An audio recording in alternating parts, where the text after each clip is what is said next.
Hello বন্ধুরা, একটু confirm করবে যে আমার ভয়েস এবং স্ক্রিন দেখা যাচ্ছে কি না।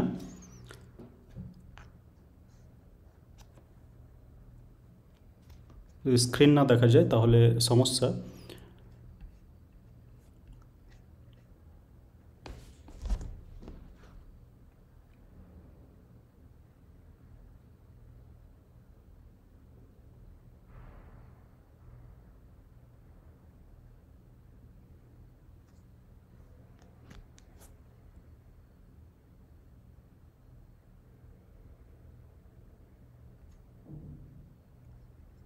হ্যালো বন্ধুরা, কনফার্ম করবেন যে ভয়েস আসছে কি না। তো আজকে মার্কেট মোটামুটি ডাউন ছিল। নিফটি 50 যদি আমরা দেখি, একটা ভয়ঙ্কর রকমের চার্ট দেখা যাচ্ছে এখানে। এরকম চার্ট জেনারেলি দেখা যায় না, তো আজকে এই ধরনের চার্ট আসার কারণ কি সেটাও বোঝা যাচ্ছে না। তবে মার্কেট যে ফল করবে সে বিষয়ে মোটামুটি আমরা জানতাম। এখানে আগে ভিডিও বানিয়েছিলাম যেগুলো চ্যানেলে, সেগুলো কিন্তু দিয়েছি। মোটামুটি ভিডিওর একটা অ্যানালাইসিস করা ছিল এইসব জায়গায়। তো মার্কেট মোটামুটি উইক, সে বিষয়ে কোনো সন্দেহ নেই, এবং উইক মোটামুটি থাকবে। কিছু আনসার্টেনটি আমাদের মাথার উপরে চলছে। ফর এক্সাম্পল ইউএস ইলেকশন যেটা 5 নভেম্বর হবে কাল। ইউএস প্রেসিডেন্সিয়াল ইলেকশন, যদি ইউএস জেনারেল ইলেকশন কিছু একটা। তো 5 নভেম্বর টুইসডে, মানে মঙ্গলবার এদের ইলেকশন আছে। এখানে জিতবে কে সেটার উপরেও ডিপেন্ড করে অনেকটা মার্কেট। তো অনেকেই এক্সপেক্ট একটা করে চলছেন যে ট্রাম্প জিতবে, আর কমলা হ্যারিস যিনি, এই দুজনের লড়াই চলছে। তো কমলা হ্যারিস হয়তো হেরে যেতে পারেন, সেটা বোঝা যাবে মঙ্গলবার বুধবার সকালে। হয়তো মোটামুটি একটা আঁচ পাওয়া যাবে যে ওখানে কি হলো। বাকি একটা ভ্যালুয়েশনের কনসার্ন তো আছেই। তাছাড়া টেকনিক্যালি আমরা যদি দেখতে চাই, টেকনিক্যালিও কিন্তু মার্কেট উইক। ফর এক্সাম্পল এখানে যদি আমরা দেখি, জাস্ট ওয়ান ডে, আমি একটু চার্টটা বড় করে নিতে চাই, অন্য উইন্ডোতে দেখতে চাই।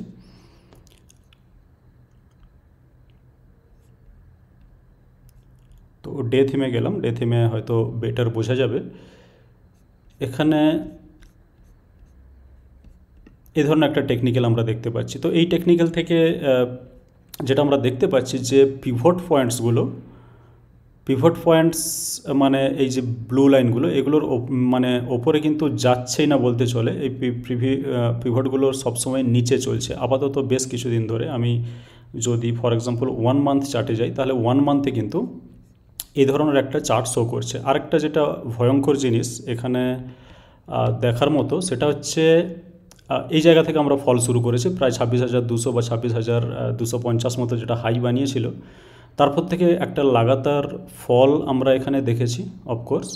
তারপরে সামলানোর চেষ্টা, এগুলো কোনো মানে অ্যাকচুয়ালি পুলব্যাক নয়, এগুলো কোনো রিকভারি দেয়নি। তার কারণ এখানে পিভটের উপরে কিছুক্ষণ থাকলেও তারপরে কিন্তু আবার ব্রেক করে নিচে এসছে।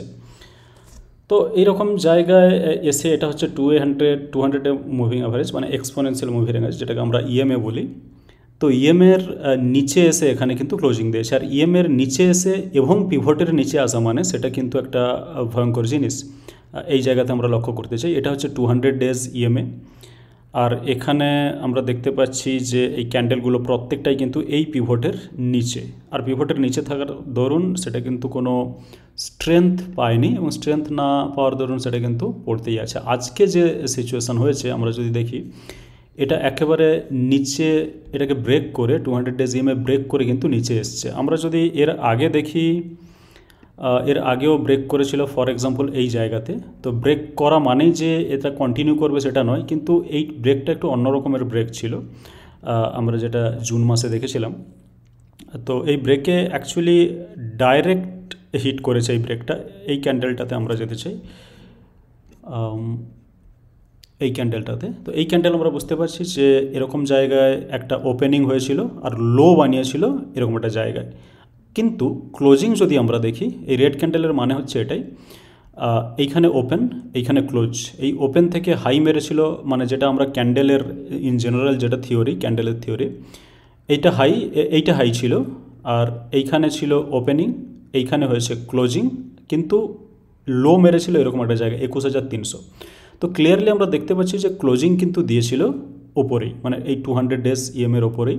তারপরে কিন্তু যেটা দেখতে পাচ্ছি যে 200 ডেজের নিচে ক্লোজিং দিয়েছিল এরকম একটা জায়গায়, তারপরে কিন্তু সামলে নিয়েছে। তো এই জায়গায় যেটা, সেটা একটু অন্য ধরনের চার্ট। আমরা আরেকটু স্কুইজ করে দেখব। এখানে একটু অন্য ধরনের চার্ট আমরা দেখেছি যে এটা নিচে এসেছে, একদম আস্তে আস্তে একদম নিচে এসেছে 1 বাই 1। এখানে আমি যদি ডে চার্ট লাগাই তাহলে সবথেকে ভালো দেখা যাবে। এটা হচ্ছে ডে চার্ট, মানে প্রত্যেকটা ক্যান্ডেল এক একটা ডেকে রিপ্রেজেন্ট করে। তো এই জায়গায় দেখতে পাচ্ছেন যে পিভটের নিচেই পুরো বাজার চলছে আপাতত। আর যদি সেরকমের রিকভারি দরকার হয় তাহলে কিন্তু পিভটের উপরে গিয়ে ক্লোজিং দিতে হবে। যেমন এইরকম জায়গাগুলোতে পিভটের ওপরে, যেমন এই জায়গাতে এটা কিছুটা নেমে এসছে, কিন্তু পিভট লাইনের ওপরেই কিন্তু ছিল, এবং পিভট ওপর থেকে কিন্তু তারপরে এটা রকেট দিয়েছে। তো এখানে যেটা আজকে দেখলাম একটু ভয়ঙ্কর, কারণ এই জায়গাতে লো বানিয়েছে। আজকে যদি ওয়ান ডে চার্টে দেখি, লোয়ের পরে বেশ খানিকটা রিকভার করেছে, কিন্তু এই রিকভারির কোনো দাম নেই, কারণ এই রিকভারি পুরোপুরি পিভটের নিচেই হচ্ছে, এবং সে কারণে আমার মনে হয় এখানে কোনো স্ট্রেংথ নেই। এটা পিভটের ওপরে যদি যায় তখনই কেবলমাত্র হয়তো অ্যাকচুয়াল যেটা রিকভারি সেটা আসতে পারে। তো সেখান থেকে কিন্তু নিচে যাওয়ার সম্ভাবনাই বেশি। এবার আমরা ওয়ান ডে চার্ট 3 মান্থস এখানে ক্লিক করলে দেখতে পাচ্ছি যে এইখানে একটা লো যেটা বানিয়েছে আজকে বিশেষ করে, সেটা হচ্ছে 23,800-র কাছাকাছি। তো এখানে আর সেরকম কোনো সাপোর্ট দেখতে পাচ্ছি বলে আমার মনে হচ্ছে না। এইটাই ইমিডিয়েট সাপোর্ট ছিল, এখান থেকে যদি ব্যাক করতে পারতো তাহলে খুব ভালো হতো, কিন্তু সমস্যার বিষয় হচ্ছে ব্যাক করতে পারেনি। আর এখানে মোটামুটি 200 ডেজ ইএমএ যেটা 23,500-র কাছাকাছি দেখাচ্ছে। তো এইরকম একটা জায়গা পর্যন্ত হয়তো আসতে পারে, মানে 23,500 হয়তো হিট করতে পারে আগামী দিনে। তো এফআইআই সেলিং একটা বড় প্রবলেম, এফআইআই সেল করেই যাচ্ছে, আর সে কারণে সমস্যা হয়ে যাচ্ছে। তো এফআইআই আপাতত কবে পর্যন্ত সেল করতে পারে সেটা একটা প্রশ্ন। এই ধরনের আনসার্টেনটি যতদিন আছে আমার মনে হয় এফআইআই খুব একটা মানে কেনার দিকে ইচ্ছা প্রকাশ করবে না। তার কারণ যতক্ষণ না মার্কেটে একটা স্টেবিলিটি আসছে, যতক্ষণ না এসব লড়াই হচ্ছে, বা এই বিশেষ করে ইউএসের যেটা ইলেকশান, এই ইলেকশানে যতক্ষণ না রেজাল্ট আসছে ততক্ষণ হয়তো একটু মুশকিল। তাছাড়া মোটামুটি হাই ভ্যালুয়েশানে আমাদের মার্কেট ছিল, মানে ইন্ডিয়ান মার্কেট স্পেশালি। আমরা যদি আজকে কিছু বিদেশের মার্কেট দেখি, ইউএস জেনারেল ইলেকশন মোটামুটি আমরা বুঝলাম যে এটা তো চলেই এসছে, কাল মানে পরশু আছে ওখানকার, যেহেতু মঙ্গলবার। তো এখানে আমরা যদি ফর এক্সাম্পল নিকি দেখি, নিকি আজকে কেমন ছিল। নিকি ইন্ডেক্সে যাব। নিকি ইন্ডেক্স কিন্তু 2.63% ডাউন। তো এরকম নয় যে আমরাই কেবলমাত্র ডাউন হচ্ছি, আর সে কারণে কিন্তু খুব একটা ভাবার বিষয় নেই। যখন পুরো মার্কেট ডাউন, বা যখন পুরো ওয়ার্ল্ড মার্কেট, বাকি দেশও ডাউন, তখন কিন্তু সেটা খুব একটা মানে প্রবলেমেটিক নয়। আমরা যদি আজকে দেখি, আমরা হয়তো অনেকেরই পোর্টফোলিও আজকে রেড হয়েছে, কিন্তু কিছু কিছু স্টক আজকে দেখতে পাচ্ছি পজিটিভ, যেগুলো রিসেন্টলি এসেছে, অ্যাপকন, ওয়ারি এনার্জিস। আমি একটু এখানে আমি সেকেন্ড পেজে যেতে চাই। সেকেন্ড পেজে আমার যেভাবে ইন্ডেক্সগুলো লাগানো থাকে, প্রত্যেকটা ইন্ডেক্সই এখানে লাগানো আছে। তো নিফটি 20 -1.43, যাই হোক নিফটি 50 যদি আমরা দেখি ইন্ডেক্স, সেটা হচ্ছে -1.27%, নিফটি ব্যাঙ্ক হচ্ছে -0.89%। তো বাকি এখানে একটাও আজকে ইন্ডেক্স নেই যেটা গ্রিন, গোল্ড -1%, বাকি সব কিছুই মোটামুটি নেগেটিভ। মিড ক্যাপ একটু কম পড়েছে, তবে স্মল ক্যাপ যেটা 50 সেটা কিন্তু -2% ডাউন, স্মল ক্যাপ 100 যেটা -2%, নিফটি স্মল ক্যাপ 250 যেটা -1.84%। শুভ মণ্ডল, অ্যাপেক্স ফ্রোজেন ফুড অল্প লাভে সেল করে দিলাম। তো ভালো স্টক অ্যাকচুয়ালি, যেটা বলতে চাই এখানে সেটা হচ্ছে, এই বন্ধু যে স্টকের কথা বলছেন সেটা হচ্ছে অ্যাপেক্স ফ্রোজেন ফুড। সেটা যদি আমি দেখাতে চাই তাহলে এরকম একটা জায়গায়, আমরা অনেক অ্যাপেক্সে অনেক ভিডিওই দিয়েছি অ্যাকচুয়ালি, এবং বেশ কয়েকটা যেগুলো স্পেশাল রেকমেন্ডেশন, সেখানেও কিন্তু মানে স্পেশাল কিছু দিনে যে স্টক আমি ডিসকাস করি সেখানে কিন্তু অ্যাপেক্স বহুবার দেওয়া হয়েছে। এখন অ্যাপেক্সের একটা মজা দেখুন, অলরেডি অ্যাপেক্স কিন্তু মজা দেখিয়ে দিয়েছে। আজকে যেখানে পুরো মার্কেট ডাউন, প্রত্যেকটা ইন্ডেক্স ডাউন, দুইতে যেতে চাই, প্রত্যেকটা index down. IT, Nifty, bank, auto, PSU bank, Pharma, FMCG, oil and gas, everything, infra, সব কিছু যখন তো হিউজ হিউজ ডাউন আছে, সেখানে কিন্তু অ্যাপেক্স আজকে আরেকবার দেখাই, সেটা প্রায় মানে 5% মতো আপ। তো এটাই হচ্ছে সেই ম্যাজিক যেটা এখানে অ্যাটলিস্ট এই স্টকের ক্ষেত্রে প্লে আউট করছে। আমরা যদি একটু লং টার্মের চার্টে দেখতে চাই, তাহলে ক্লিয়ারলি এরকম একটা জায়গায়, মানে 200 ডেজ ইএমএ যেটা, এখানে সাপোর্ট নিয়ে কিন্তু স্টকটা ফিরে আসছে। তো হ্যাঁ, আবার কিনবো, একটু দামটা পড়ুক, স্টকটা পড়েই আছে, প্রায় 1 মাস ঝুলেছিলাম, তাই লাভ দেখে সেল করে দিয়েছি, আবার কিনবো 250-তে। যাই হোক, লাভে সেল করলে কোনো সমস্যা নেই, সেটা যে কোনো স্টকই হোক, লাভে সেল করলে কোনো সমস্যা নেই। সিএসসি নিয়েছিলাম 195 করে, 300 শেয়ার, কী করব বুঝতে পারছি না, একটু জানাবেন। এই ধরনের শেয়ারে এখন একটু আমার মনে হয় ওয়েট করতে হবে, যখন টার্ন আসবে তখন হয়তো এই ধরনের কিছু, যেগুলো ইলেকট্রিসিটি রিলেটেড, এই ধরনের কিছু স্টক হয়তো পরে, আমি জানি না কবে ডেট আসবে, কবে সেই দিন আসবে, তবে হয়তো একটু টাইম লাগতে পারে।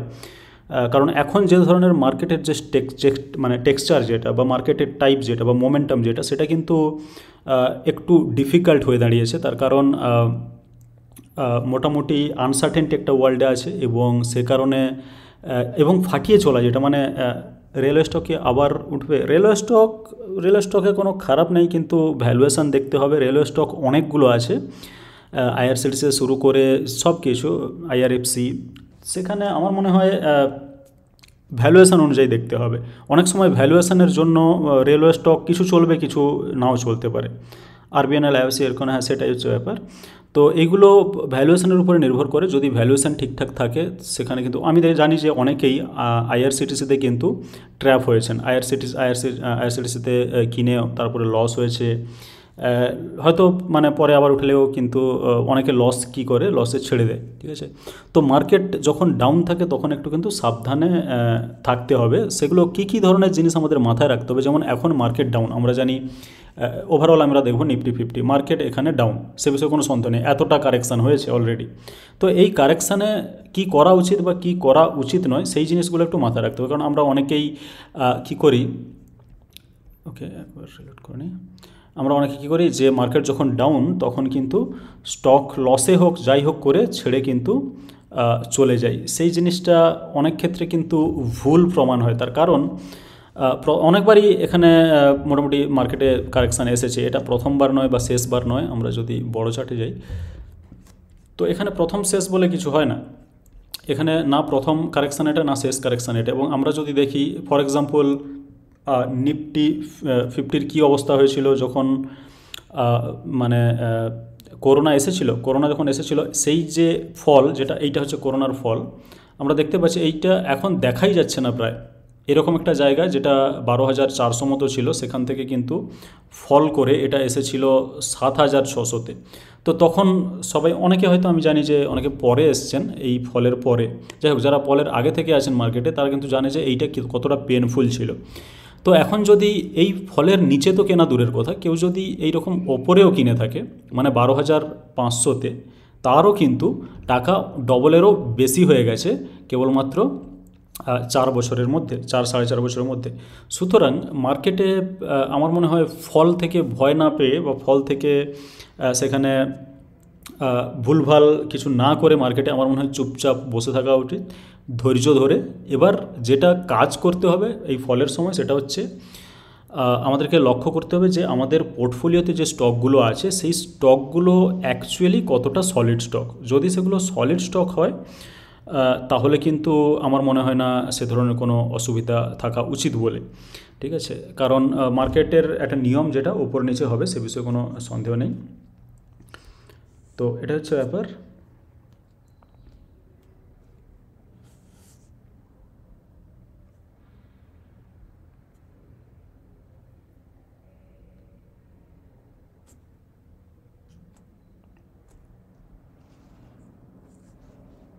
দাদা সিএসসি সাপোর্ট একটু জানাবেন।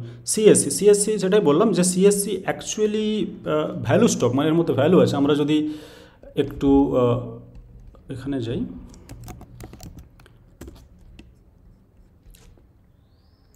এখানে দেখতে পাচ্ছেন 17p, মাত্র 17p। সুতরাং স্টকে খারাপ কিছু নয়। আজকে 5% পড়েছে, সেটা আমি মানছি, এবং এগুলো কিন্তু যখন চলবে, যখন ওই মানে সেক্টর চলবে, তখন কিন্তু দৌড়বে এইগুলো।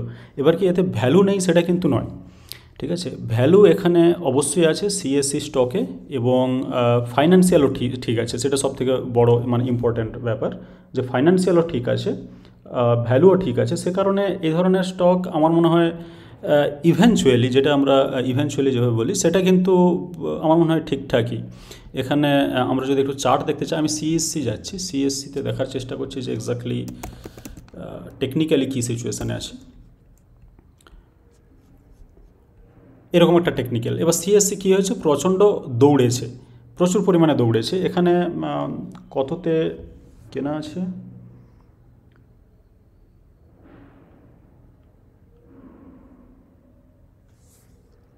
$195 করে কেনা আছে। 195টা অনেকটা ওপরে কেনা হয়ে গেছে।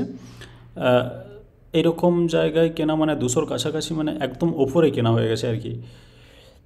অ্যাকচুয়ালি স্টক কেনার সময় কিছু ভুল হয়, যেমন আমরা অনেক সময় একেবারে উপরে কিনে নিই, তার কারণ আমরা স্মল টাইম ফ্রেমে চার্টকে দেখি। আমি দুটো জিনিসের পার্থক্য বোঝাচ্ছি। একটা হচ্ছে, ফর এক্সাম্পল আমি 1 মান্থের চার্ট দেখলাম, তাহলে ওয়ান মান্থের চার্ট যদি দেখি, তাহলে মনে হচ্ছে যে স্টকটা তো বেশ দারুণ জায়গায় আছে, এবং মোটামুটি এইভাবে প্যাটার্ন একটা বানিয়ে এই জায়গাতে আসছে, এবং 180-র কাছে মনে হচ্ছে সাপোর্ট আছে, তাহলে 180-তে কিনে নিই। তো এই ধরনের ভুল কিছু সময় হয়, তার কারণ হচ্ছে আমরা শর্ট টাইম ফ্রেমে দেখি। আমরা যেমন এখন দেখছি, এই জায়গায় দেখা যাচ্ছে যে 4 আওয়ার, মানে এক একটা ক্যান্ডেল 4 আওয়ারকে রিপ্রেজেন্ট করে। এখানে স্টকটা আমি বলবো যে টেকনিক্যালি ভালো। এবার টেকনিক্যালি কিসের জন্য ভালো সেটা বুঝতে হবে, যে শর্ট টার্মের জন্য। কারণ এই জায়গাতে দেখতে পাচ্ছেন যে 200 ডেজ ইএমএ যেটা, সেটা যদি আমি 4 আওয়ারের ক্যান্ডেলের মানে লাগাই, তাহলে কিন্তু এখানে মানে দারুণ একটা সাপোর্ট নিচ্ছে মনে হচ্ছে। কারণ একটু চার্টটার প্যাটার্ন লক্ষ্য করুন। আমি ওকে এই চার্টে আসছি, যেটা বড় করে দেখা যাবে ভালোভাবে। তো এইটাতে আমি কি করব, আমি 1 মান্থের চার্ট লাগাবো। 1 মান্থের চার্ট লাগালে কি হচ্ছে, একটা ক্যান্ডেল কিন্তু মানে 4 ঘন্টা করে রিপ্রেজেন্ট করে। এবার এইরকম জায়গায় যদি দেখি, তাহলে কিন্তু টেকনিক্যালি দারুণ জায়গায় আছে। কারণ একটু খেয়াল করুন, এই জায়গাতে এখানে টাচ করেছে, তারপরে উড়েছে পুরো, এখানে টাচ করেছে আবার উড়েছে, এখানে টাচ করেছে আবার রিকভারি, এখানে টাচ করেছে আবার, এরকম অনেকবারই কিন্তু হয়েছে। তো এই ধরনের ক্ষেত্রে, এই ধরনের মানে স্টকের ক্ষেত্রে কী হয়, ছোটো যখন টাইম ফ্রেম দেখছি, তখন আমরা দেখতে পাচ্ছি যে এই জায়গাতে সাপোর্ট আছে, তাহলে এখান থেকে হয়তো একটা কামব্যাক করতে পারে। যেটা ভুল হয় আমাদের, সেটা হচ্ছে এটাই, আমরা যদি একটু চার্টটা চেঞ্জ করে নিই, মানে 6 মান্থস চার্টে চলে যাই, তাহলে কিন্তু আমরা দেখতে পাচ্ছি যে এখানে ফল হয়তো এখনও আসতে পারে। আমি মানে আসবেই এরকম কোনো ব্যাপার নেই। এখানে যেটা দেখা যাচ্ছে প্যাটার্ন, সেটা হচ্ছে এরকম একটা জায়গায় মোটামুটি টাচ করেছিল, টাচ করেনি, কাছাকাছি এখানে টাচ করেছিল। তো এরকম একটা জায়গায় এসে এই জায়গাতে এখনও এই গ্যাপটা আছে। সুতরাং কোনো টেকনিক্যাল অ্যাডজাস্টমেন্ট দরকার হলে স্টকটা কিন্তু নিচের দিকে আসতে পারে। তবে সিএসসি আমি বলবো ভালো স্টক, এবং ফান্ডামেন্টালি যদি আমরা দেখতে চাই, জাস্ট একবার দেখে নিচ্ছি। এই জায়গাতে দেখুন এনটিপিসি, মানে এখানে সব এই ধরনের এনার্জি বা ইলেকট্রিসিটি রিলেটেড স্টকগুলো পেয়ে যাবেন। প্রাইকল আসছে একটু পরে। টাটা পাওয়ার অবশ্যই ভালো স্টক। যাই হোক, প্রাইকলে আসছি। এনটিপিসি এখানে দেখতে পাচ্ছেন 17, পাওয়ার গ্রিড কর্পোরেশন এখানে হচ্ছে 18.69, আদানি গ্রিন এটা কনসিডার করা উচিত নয় এই মুহূর্তে, 17। তো মোটামুটি পি রেসিগুলোর যেটা কম্প্যারিজন দেখতে পাচ্ছেন, কোনোভাবেই কিন্তু সিএসসির পি রেশিও কিন্তু বেশি নয়, যথেষ্ট কম পি রেশিও, 17 মাত্র। আর আরওসি এখানে দেখতে পাচ্ছেন, যদি একটু কম্পেয়ার করে দেখেন, 11.60, যেটা সিএসসির আরওসি, এটা কিন্তু কোনোভাবেই কম নয়। সুতরাং মার্কেট বুঝতে হবে, মার্কেটে এখন ফল চলছে, আর মার্কেটে ফল চলার সময় যদি কোনো স্টক পড়ে, সেটা কোনো খারাপ কিছু নয়। আজকে আমরা যদি সিম্পলি দেখতে চাই, তাহলে আমরা দেখতে পাচ্ছি যে প্রত্যেকটা ইন্ডেক্স ডাউন, সেখানে কিছু কিছু স্টক ডাউন হবে, এটা খুবই স্বাভাবিক ব্যাপার। সেখানে ঘাবড়ানোর বোধহয় খুব একটা কিছু নেই, কারণ অ্যাটলিস্ট সিএসসিতে আমি ভ্যালু দেখতে পাচ্ছি, ঠিক আছে, এবং ভ্যালু আছে বলে এই ধরনের স্টকগুলো হয়তো কামব্যাক করতে পারে। একটা সময় দিতে হবে।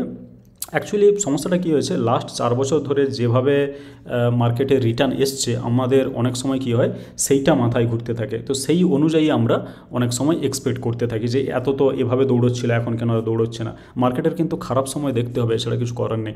আর টাকা কামানোর মার্কেট থেকে সবথেকে ইম্পর্ট্যান্ট সময় হচ্ছে যখন মার্কেট খারাপ, তখনই টাকা লাগানোর সময়টা আসে, যাতে করে পরে মানে ওই ফল তোলা যায় আর কি। মানে গাছ লাগানো এখন চলবে, ফল কিন্তু পরে আসবে। তো সিএসসি সেই অর্থে খারাপ কিছু না, আমার মনে হয় এটা মোটামুটি ঠিকঠাক ভ্যালু আছে, এতে ফাইন্যান্সিয়ালি ঠিক আছে, এবং সেজন্য আমার মনে হয় খুব একটা খারাপ হবে না সিএসসি লং টার্মের পার্সপেক্টিভ। অবশ্য এখানে আমরা জানি যে শর্ট টার্ম বা এই ধরনের কিছু আমরা কথা বলি না, কেবলমাত্র লং টার্ম কথা বলি। একটা ইন্টারেস্টিং স্টক যেটা এই বন্ধু জিজ্ঞেস করেছেন, ইন্টারেস্টিং মানে খুবই ইন্টারেস্টিং স্টক, আমারও বলতে গেলে ফেভারিট, সেটা হচ্ছে প্রাইকল।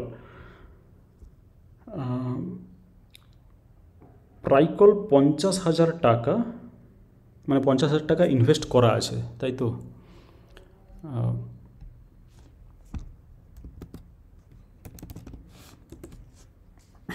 তো প্রাইকলের ফিউচার খুবই পজিটিভ, ঠিক আছে, কী আর বলবো। তো এগুলো কোনো রেকমেন্ডেশন না বা কোনো কেনা বা হোল্ড করা এ ধরনের না। প্রাইকল আমি যেটা জাস্ট অ্যানালিসিসের মানে পয়েন্ট থেকে বলছি। তো প্রাইকল একটা দারুণ স্টক, এবং মানে আমার মনে হয় যেটা এর যদি আগামী 2 বছর দেখি, একটু লং টার্মে আমাদের দেখতে হবে সবসময়। শর্ট টার্মে স্টক মার্কেটে কিছু বলা খুবই মুশকিল, কিন্তু লং টার্ম যদি ভিউ বানাতে চান, কারণ লং টার্ম ভিউ বানাতে চাইলে কিন্তু খুব ইজিলি বানা যায়। এবং আমি মনে করি মার্কেট থেকে টাকা কামানোর জন্য কোনো ধরনের কোনো নলেজ দরকার হয় না। কেউ যদি ঠিকঠাক মোটামুটি ঠিকঠাক কোনো ইন্ডেক্সও ইনভেস্ট করে দেয় এবং একটা পর্যাপ্ত টাইমের জন্য ওয়েট করে, তাহলে কিন্তু আমার মনে হয় খুবই খুবই ইজি মার্কেট থেকে টাকা কামানো। তো প্রাইকল আমারও একটা ফেভারিট স্টক। এই মুহূর্তে একটু কারেকশান এসছে, আমরা এখান থেকে চার্টটা দেখলে ভালো করে বুঝতে পারবো। এরকম একটা জায়গায় এটা কিন্তু 1 ডে চার্ট, সুতরাং মোটামুটি যেটা ডাউন হয়ে এসেছে সেটা হচ্ছে প্রায় নিচেই আছে, মোটামুটি সাপোর্টের কাছাকাছি আছে। সে কারণে একটু পেন সহ্য করতে হবে, যেহেতু ওভারঅল মার্কেট পড়ছে। মাথায় রাখতে হবে, যখন কেবলমাত্র আমাদের স্টকগুলো পড়ছে সেটা কিন্তু একটু ডিফিকাল্ট হয়, যে আমরা যেটা কিনলাম সেগুলোই শুধু পড়ছে, সেখানে কিন্তু ডিফিকাল্ট হয়। আদারওয়াইজ যদি মার্কেটের সঙ্গে কোনো ভালো স্টক পড়ে, তাহলে সেটা কিন্তু আমাদেরকে একটু মানে সেটাই অ্যাকচুয়ালি সুযোগ যাকে বলে। তো যদি ভালো স্টক আমাদের কেনা থাকে এবং সেটা যদি পড়ে মার্কেটের সঙ্গে, সেটা আমাদের আরও ভালো করে আরও বেশি সুযোগ দেয়, সেইটা আমাদের মাথায় রাখতে হবে। এরকম নয় যে আমার ভালো স্টক পড়লো কেন, ভালো স্টক পড়তেই পারে। মার্কেটে যখন বিয়ার মার্কেট হয়, তখন ভালো স্টক কেন, একের পর মানে জেম স্টক, যেগুলো হিডেন জেম স্টক, সেগুলোও কিন্তু পড়তে থাকে। ঠিক আছে, তো সে কারণে প্রাইকল নিয়ে কোনো সমস্যা হওয়া উচিত নয় বলে আমি মনে করি। এবং আমরা ক্লিয়ারলি দেখতে পাচ্ছি যে চার্টের একেবারে সাপোর্টের কাছাকাছি আছে এরকম একটা জায়গায়। অ্যাকচুয়ালি টেকনিক্যাল আমি বলি, কিন্তু টেকনিক্যাল 100% কিন্তু কোনো স্টকই ফলো করে না, কোনো স্টক দুনিয়ার 100% ফলো করে না টেকনিক্যাল, ঠিক আছে। কিন্তু মোটামুটিভাবে বোঝা যায়, যেমন এখানে দেখতে পাচ্ছেন যে টেকনিক্যাল কীভাবে এরকম একটা জায়গায় বেশ কয়েকবার এখানে টাচ হয়েছে। এটা কিন্তু প্রাইকল আমরা অনেক দিনের চার্টই দেখছি, এটা কত থেকে দেখছি, প্রায় 19, মানে লাস্ট 5 বছরের আমরা চার্ট দেখছি। সেখানে একটা দারুণ ইন্টারেস্টিং জিনিস আমরা দেখতে পাচ্ছি প্রাইকলের ক্ষেত্রে, সেটা হচ্ছে এটা কখনোই 200 ডেজ ইএমএকে ব্রেক করে যে একেবারে অনেক নিচে চলে গেছে, সেটা কিন্তু খুব একটা হয়নি। এটা হচ্ছে 200 ডেজ ইএমএ, এবং 200 ডেজ ইএমএর ক্ষেত্রে বারবার যেটা দেখতে পাচ্ছেন যে টাচ হয়েছে, নিচে টাচ করেছে, এখানেও টাচ করেছে, অনেকবার টাচ করেছে, অ্যাকচুয়ালি এখানে টাচ করেছে, কিন্তু টাচ করার পরে একটু ভালো করে লক্ষ্য করবেন, টাচ করার পরে কিন্তু ভালো রকম রিটার্ন দিয়েছে, মোটামুটি কামব্যাক করেছে। এখানে টাচ করেছে এসে, মানে এইটা দারুণ জায়গা একটা, একদম টানা মানে ফল করেছে, এসে এই জায়গাতে টাচ করেছে 200 ডেজ ইএমএ। এখানে মনে হবে যে হ্যাঁ, স্টকটার মধ্যে কিছু একটা খারাপ চলছে, না হলে এইভাবে কখনো স্টক নিচে নেমে আসতে পারে না। এটা মানে আপাতভাবে মনে হতে পারে, কিন্তু আমরা ক্লিয়ারলি দেখতে পাচ্ছি যে এখানে টাচ করার পরে আবার যেভাবে কামব্যাক করেছে, তারপরে আবার রকেট দিয়ে কিন্তু এরকম একটা জায়গায় চলে এসছে, তারপরেও ভালো রকমই দৌড়েছে। তো সেরকমই একটা ইএমএতে, মানে 200 ডেজ ইএমএতে এই যে এতগুলো টাচ করেছে, আবারও কিন্তু সেরকম একটা জায়গাতেই আছে। তো এখান থেকে এইখানে যে চার্ট প্যাটার্ন হচ্ছে, পার্সোনালি আমাকে যদি বলা হয় বা জিজ্ঞেস করা, আমি বলবো এখানে হয়তো আবার একটা কামব্যাক করে মানে ডবল বটম বা ট্রিপল বটমও বানাতে পারে, কারণ মার্কেটে এখন খারাপ সিচুয়েশন। মার্কেটে মানে এই যে মার্কেট খারাপ হওয়া সত্ত্বেও এগুলো 200 ডেজ ইএমএর অনেক নিচে চলে যায়নি, সেটা ভালো। কিন্তু প্রাইকল অ্যাকচুয়ালি ভালো স্টক, সে কারণে এতটা এতটা উইক হয়ে যাবে না, এতটাও দুর্বল হয়ে পড়বে না। তো এরকম একটা জায়গা থেকে আবার ব্যাক করে সে টাচ করতে পারে 200 ডেজ ইএমএ, কিন্তু ইভেনচুয়ালি সময়ের সঙ্গে সঙ্গে প্রাইকল ভালো রেজাল্ট দিতে বাধ্য, কারণ প্রাইকল আমারও একটা ফেভারিট স্টক এবং আমি মোটামুটি এখানে যথেষ্ট আশাবাদী প্রাইকল নিয়ে। দেখতে পাচ্ছেন যে ফান্ডামেন্টাল যদি আমরা দেখতে চাই, পি হচ্ছে 36, যেগুলো কিন্তু বাকিদের থেকে বেশ খানিকটা কম। মানে আমি যদি লোয়েস্ট পি দেখতে চাই তাহলে কিন্তু এটারই দেখতে পাচ্ছি, প্রাইকলের 36। আর আরওসি যেটা, সেটা কিন্তু কোনোভাবেই ফেলে দেওয়ার মতো নয়। এইটার একটা 47 আছে, যেটা মাদারসন অনেক এস্টাবলিশ কোম্পানি, যাই হোক। বাকি যেগুলো দেখতে পাচ্ছেন সেগুলোর মধ্যে কিন্তু 24.53, এটা কিন্তু হাইয়েস্ট। এখানে একটা 24 আছে, যেটা সোনা বিএলডব্লিউ প্রেসিশন। এরা সোনা বিএলডব্লিউ প্রেসিশন, এটা আমিও একসময় কিনেছিলাম, কিন্তু যদিও এখন বিক্রি করে দিয়েছি। এইটা ছাড়া বাকি কেউ কিন্তু 24-এর কাছাকাছি নেই। সুতরাং বুঝতেই পারছেন যে প্রাইকল ক্লিয়ারলি একটা উইনার। এই জায়গায় দেখুন, ভালো স্টক কিনেছেন, যে আমার মনে হয় না টেনশন করার কোনো দরকার আছে। সময়ের সঙ্গে সঙ্গে বা মার্কেটের সঙ্গে সঙ্গে স্টক কিছু পড়বে, সে বিষয়ে কোনো সন্দেহ নেই। সবার স্টক পড়তে থাকে, বড় বড় প্লেয়ারদেরও স্টক পড়ছে, তো আমাদের আর কি। তো অপারেটিং প্রফিট দেখতে পাচ্ছেন 34, 49, 47, 51, 54, 62, 51, 61, মোটামুটি ভালো রকমই আপ ট্রেন্ডে আছে। এবং জুন 24-এ এখানে পৌঁছে গেছে 80, যেটা 34 ছিল 2021-এ, সেটা ডবলেরও বেশি হয়ে গেছে 80। অ্যাভারেজ করবো কি না, এটা একটা ডিফারেন্ট কোয়েশ্চেন অ্যাকচুয়ালি। অ্যাভারেজ করার থেকে আমার মনে হয় বেটার, মানে আরও কিছু স্টকে ফোকাস করা উচিত। আমি জেনারেলি এর আগেও আমি বলেছি যে আমি ভিডিওগুলো সন্ধ্যেবেলা বানিয়ে দিই, সেখানেও বলেছি যে অ্যাভারেজ করাটা একটু আলাদা রকমের জিনিস, অ্যাভারেজ করাটা একটু ডিফিকাল্ট। ঠিক আছে, অ্যাভারেজে আমি বিশ্বাস করি না, যে কোনো স্টকে অ্যাভারেজ করাতে আমি বিশ্বাস করি না। বরং যেহেতু এই স্টকটা কমে এসছে, সেরকম মানে মার্কেটে আরও অনেক স্টক আছে যেগুলো কিন্তু এখনও পর্যন্ত নিচে এসে পড়ে আছে, জাস্ট নিচে। তো আমার মনে হয় অ্যাভারেজিংয়ের থেকে ডিফারেন্ট স্টকে ইনভেস্ট করা ভালো। তাতে করে কি হয়, রিস্ক প্রোফাইলটা একটু ইজি হয় বা কম হয়। ঠিক আছে, তো এটাই প্রাইকল নিয়ে। প্রাইকলে আমরা দেখলাম, সব কিছুই দেখলাম মোটামুটি। খারাপ কিছু অ্যাটলিস্ট আমি দেখতে পাচ্ছি না আপাতত, প্রাইস ছাড়া। আর প্রাইসের কারণ হচ্ছে কেবলমাত্র মানে ওভারঅল মার্কেট যেহেতু পড়েছে, সেটাই। ভ্যারক ইঞ্জিনিয়ারিং, ম্যাক্স এস্টেট, ঠিক আছে। Varroc engineering value stock, Varroc engineering value আছে এবং Varroc is not a bad stock. আমি ইনভেস্ট করিনি, প্রাইকল আমি করেছি, ভ্যারক আমি কখনো করিনি আপাতভাবে মোটামুটি। কিন্তু ভ্যারক আমি স্টাডি করেছি, ভ্যারক অনেক কনটেক্সটে উঠেও এসছে। তো প্রাইসটা নিচে আছে, সে কারণেই হয়তো অনেক বন্ধুদের একটা প্রশ্ন থাকবে যে ভ্যারক, মানে যেহেতু প্রাইস নিচে আছে, কতটা কি যাবে নিচে। এখানে একটা জিনিস হচ্ছে 200 ডেজ ইএমএকে, যেটা এতদিন ধরে টাচ করে থাকতো, এবারে কিন্তু ব্যাক, মানে নিচে তো ক্লোজিং আছেই, কিন্তু ব্যাক করে এখানে আবার একটা রেড ক্যান্ডেল দিয়েছে। এবং যেটা মোটামুটিভাবে দেখতে পাচ্ছি যে পিভটের নিচেই হচ্ছে। টেকনিক্যালি হয়তো খারাপ হতে পারে, ঠিক আছে। এখন মার্কেট টেকনিক্যালি, পুরো হোল মার্কেট খারাপ টেকনিক্যালি। তো প্রাইস নিচে আছে এবং পুরো মার্কেট আমরা দেখেছি, সেটাই আমি বারবার বলছি যে মার্কেট এই রকমের একটা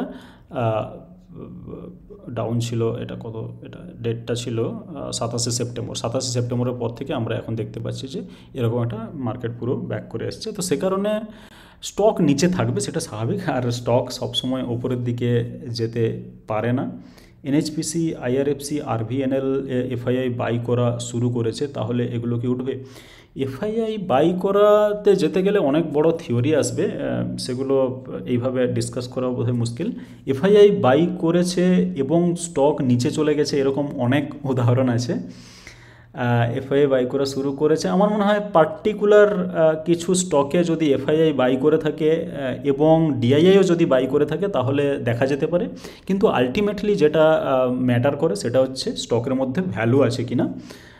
তো এনএইচপিসি, আইআরএসি, আরভিএনএল এগুলো লং টার্ম বেট হিসেবে খুবই ভালো। ইন্ডিয়ার যে ধরনের স্ট্রাকচার বা হাইড্রো পাওয়ার বা আইআরএফসি, মানে আইআরএফসি যে কোনো মানে রেল রিলেটেড যেগুলো, সেগুলো লং টার্ম বেট বলে আমার মনে হয়। ইন্ডিয়াতে রেলওয়ে আসতে থাকবে, কোনোদিন রেলওয়ে উঠে যাবে না, বা এই রেলওয়ে ব্যবসা কোনোদিন বন্ধ হয়ে যাবে না, যে সবাই ফ্লাইটে করে যাচ্ছে, কেউ ট্রেনে করে যাচ্ছে না, সেটা হবে না। রেলওয়ে রিলেটেড স্টকরা থাকবে, তবে একটু যেটা মাথায় রাখতে হবে সেটা হচ্ছে ভ্যালুয়েশন, নাথিং এলস।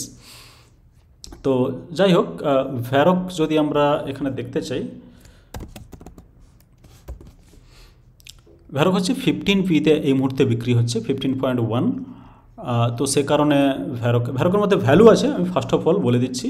আরওইটা দেখুন, আরওই হচ্ছে একদম চমকানোর মতো আরওই, সেটা হচ্ছে 41.9 আরওই, যেটা খুব কম দেখা যায় স্টকের মধ্যে। যাই হোক, এখানে সম্বোধনা মাদারসন, বস, ইউনাম ইন্ডিয়া। তো মিন্ডা, যাই হোক মিন্ডা এখানে কত 61p, হ্যাঁ তাই হোক, মোটামুটি একটু ভ্যালুটা মানে একটু সস্তা নয় আর কি, একটু দামি স্টক এই মুহূর্তে। তো ভ্যারক ইঞ্জিনিয়ারিং দেখতে পাচ্ছেন যে পিটা হচ্ছে মাত্র 15.09, আর এখানে যেটা আরওসি দিচ্ছে সেটা হচ্ছে 17.48। এবার কি আরওসি যদি আমরা দেখি সেটা বিজনেস বোঝা যায়, কিন্তু আরওই যদি দেখি তাহলে আমাদের কী ধরনের রিটার্ন হতে পারে সেটা বোঝা। তো আরওই এখানে 41.9, হুইচ ইজ গুড অ্যাকচুয়ালি, খারাপ কিছু না। ভ্যালু আছে ওই যে মার্কেটের ডাউন টার্ন, এবং আজকের যদিও এই লাইভ স্ট্রিম হচ্ছে মার্কেট যেহেতু ডাউন সেটা নিয়েই। তো মার্কেট ডাউনের সময় এই ভুলগুলো করবেন না, যে ভালো স্টক অনেক সময় ছেড়ে ছুড়ে দিয়ে পালিয়ে যায় লোকে, সেটা করবেন না। যেমন এই বন্ধু বললেন যে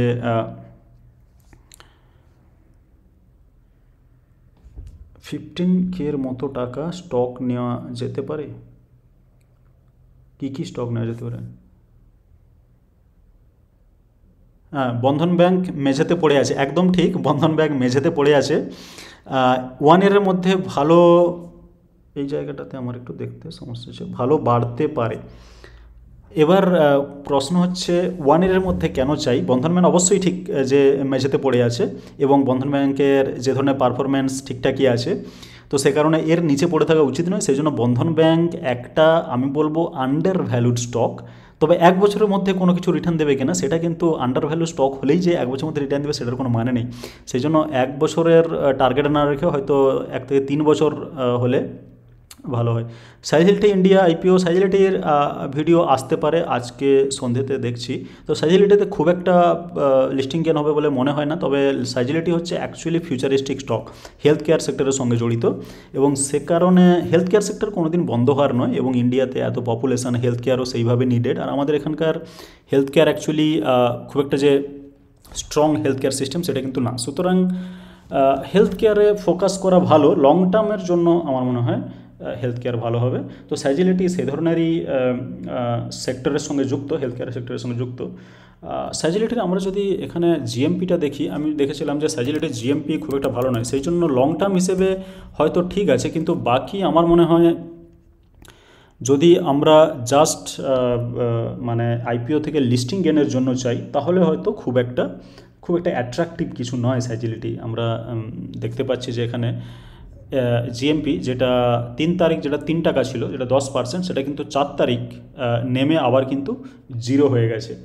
সুতরাং এই ধরনের আইপিওতে টাকা অ্যাপ্লাই করে, মানে আমেরিকা, হ্যাঁ আমেরিকাতে সার্ভিস দিক, আমেরিকাতে অনেক বড় বড় প্লেয়ারও আছে, আমেরিকা সার্ভিস দিক, আমেরিকাতে শুধু সাইজিলিটি কাজ করে সেটা নয়।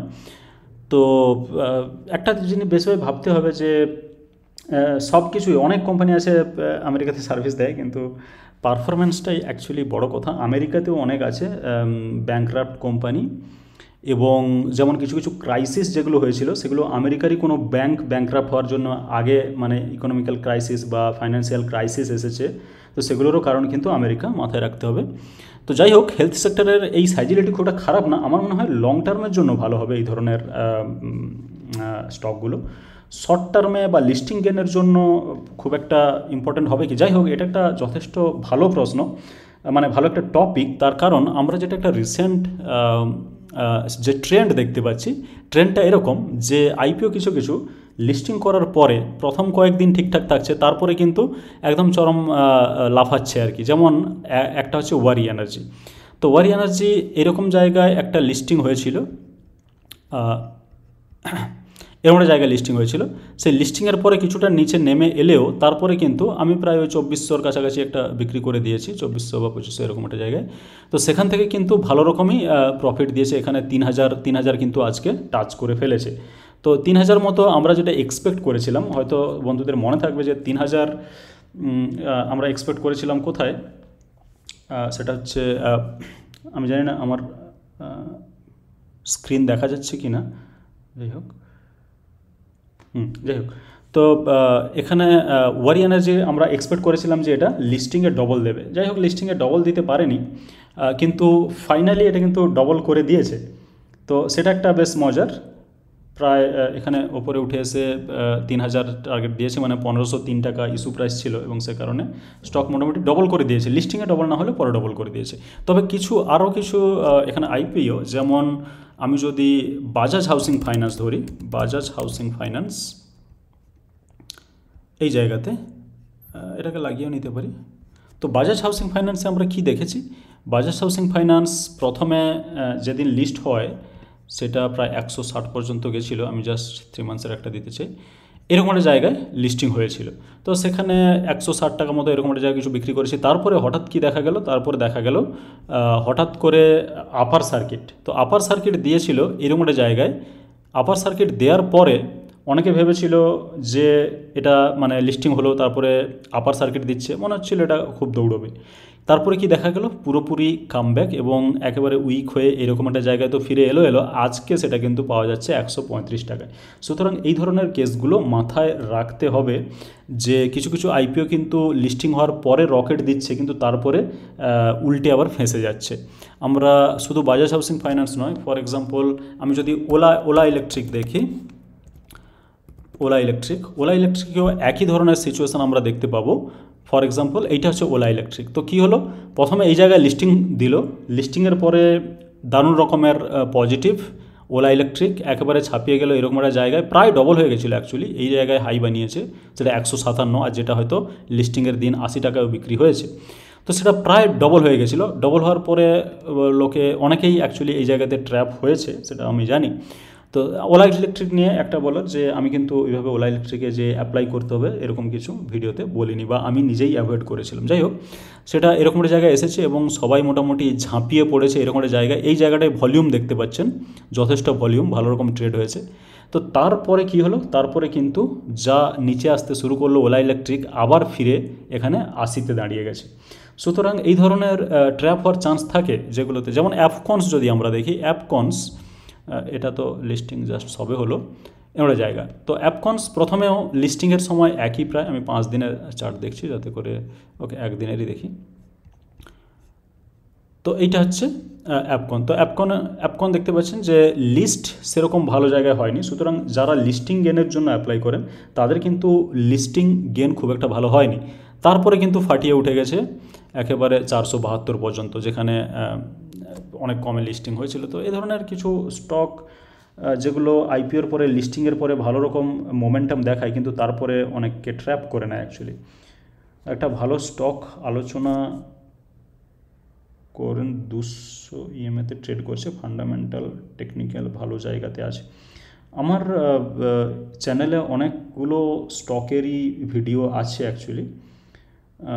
তো যে কোনো আমার জাস্ট চ্যানেলে গেলেই অনেক স্টক, যাই হোক এই কমেন্টটা আমি পজিটিভলি নিচ্ছি এবং মাথায় রাখবো যে এই ধরনের কোনো স্টক পেলে আমি অবশ্যই দেবো। কিন্তু বন্ধুরা যারা মোটামুটি আমাকে ফলো করেন, আমার চ্যানেলের ভিডিও দেখেন, তাদের কাছে এই জিনিসগুলো পরিষ্কার। যখন আমি কিনি সেইগুলো অলরেডি ডাইরেক্টলি আমি দিয়ে দিই। ফর এক্সাম্পল আমি জানি না এখানে যথার্থ আছে কি না, ওকে একটু কন্টেন্টে গিয়ে দেখতে চাই যে কিছু কিছু, যেমন আমি মোটামুটি অনেকবারই দিয়েছি যে কোন স্টকে আমি ইনভেস্ট করলাম বা কিছু, তখন আমি কিন্তু ভিডিও দিই। ওকে ফর এক্সাম্পল কোনো একটা স্টকে যাচ্ছি, স্টকে এখন অ্যাকচুয়ালি আইপিওর ভিডিও অনেক বেশি হয়ে গেছে এবং স্টকের ভিডিও আমি দেখেছি যে আইপিওতেই বেশিরভাগ লোকের ইন্টারেস্ট, বেশিরভাগ বন্ধুদের ইন্টারেস্ট, সে কারণে আমি হয়তো আইপিওর ভিডিওটা বেশি করে দিচ্ছি, কিন্তু স্টকের ভিডিও আমি দিয়েছি বেশ কয়েকটা।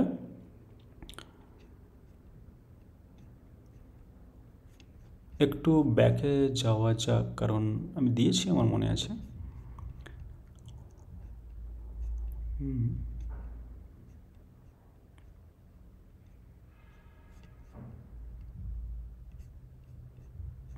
এবার কিছু কিছু স্টক, কিছু কিছু স্টক দেওয়ার পরে যথেষ্ট জাম্প দেয়। আমার এরকম আগে অনেক স্টক আছে। আমি আজ এই স্টকে 1 লাখ ইনভেস্ট করলাম। যাই হোক এই স্টকটা দেখি কী ব্যাপার। এই সস্তা স্টকটি আবার কিনলাম। সুতরাং স্টকের কিন্তু যথেষ্ট ভিডিও আমি আগে দিয়েছি। তাছাড়া যেমন আজকে যেই বন্ধু বললেন যে অ্যাপেক্স অ্যাকচুয়ালি সেল করে দিয়েছি, তো অ্যাপেক্স আমি 2-3 বার ধরে অ্যাপেক্সে ভিডিও বানিয়েছি এবং অ্যাপেক্স কিন্তু আজকে মানে পুরো মার্কেট ডাউন হওয়া সত্ত্বেও অ্যাপেক্স কিন্তু 5% আপ। আর অ্যাপেক্স কিন্তু একেবারে নিচেই পড়ে আছে বলতে গেলে। আমি যদি 6 মাসের চার্ট দেখাই তাহলে দেখতে পাচ্ছেন যে একেবারে কিন্তু অ্যাপেক্স নিচে পড়ে আছে, ক্লিয়ারলি দেখা যাচ্ছে এখানে। এই জায়গাটাতে দেখুন, এইটা হচ্ছে 200 ডেজ ইএমএ, এইটা 200 ডেজ ইএমএ। তো এখানে দেখতে পাচ্ছেন যে একেবারে নিচেই পড়েছিল, জাস্ট আজকে উঠেছে। আমি এখানে আরও এক বন্ধু বোধহয় কমেন্ট করেছিলেন যে ডব্লিউপিআইএল আমি কি করেছি, ডব্লিউপিএল আপনাদের দেখাচ্ছি। ডব্লিউপিএল আমি মিনিমাম 2টো ভিডিও দিয়েছি আমার মনে আছে। ধরুন এইটা হচ্ছে ডব্লিউপিএল, এখানে দেখতে পাচ্ছেন যে 200 ডেজ ইএমআইতে এসেছিলো। আমি হয়তো আগেই ভিডিও বানিয়েছিলাম, এরকম একটা জায়গায় ভিডিও বানিয়েছিলাম 450-500 এরকম একটা জায়গায়। তো এই জায়গাতে নিচে এসেছিলো ডব্লিউপিআইএল এবং ভালো রকম দেখুন যে 200 ডেজে ইএমএতে কিন্তু টাচ করেছে, এরকম একটা জায়গায় টাচ করেছে।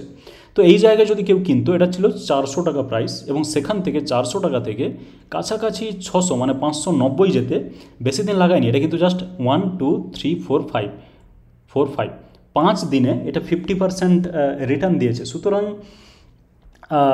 এই ধরনের স্টক আমি অনেক আলোচনা করেছি যেগুলো ইএমএতে থাকে বা ইএমএতে আমি হয়তো কোনো স্টক দিলাম যেটা ইএমএতে ওই মুহূর্তে নেই কিন্তু পরে হয়তো ওটা ইএমএতে যাচ্ছে। সুতরাং আমার মনে হয় এই ধরনের স্টকগুলো একটু আমি যেগুলো ভিডিও দিই সেগুলো লিস্ট বানিয়ে কিন্তু সেগুলোকে ট্র্যাক করা যেতে পারে। ট্র্যাক করা মানে কবে ইএমএতে এলো কবে না এলো এই ধরনের কিন্তু জায়গাতে ট্র্যাক করা যেতে পারে স্টকগুলোকে। তো এটা দেখতে পাচ্ছেন যে ডব্লিউপিআইএল আমি আগে অনেকবার ভিডিও দিয়েছি এবং সেটা কিন্তু যথেষ্ট ভালো রকমের কামব্যাক করেছে।